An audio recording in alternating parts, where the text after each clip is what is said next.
Yesu loko a dyondzisa a ri entshaveni, loko Yesu a vona mitshungu a tlhandlukela entshaveni ku ta loko a tshamile vadyondzisiwa va yena va n'wi tshinelela, kutani a sungula ku va dyondzisa a ku minkateko u katekile swisiwana emoyeni hikuva mfumo wa matilo i wa swona. U katekile lava rilaka hikuva va ta chaveleriwa. Ku katekile lavo rhula hikuva va ta dya ndzhaka ya misava. Ku katekile lava nga ni ndlala ni torha ra leswo lulama hikuva va ta xurha.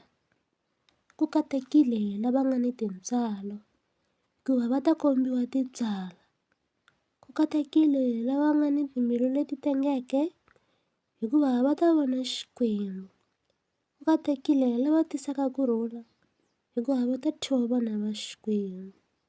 Ku katekile lava xanisiwaka hikwalaho ka leswo lulama hikuva mfumo wa matilo i wa vona. Mi ta kateka loko va mi rhuketela, loko va mi xanisa ni ku mi lumbeta hi mavunwa yo tala hikwalaho ka mina. Tsakani mi tsakisisa hikuva hakelo ya n'wina i yikulu ematilweni. Naswona va xanisise sweswo vaprofeta lava a va ri kona n'wina mi nga se va kona.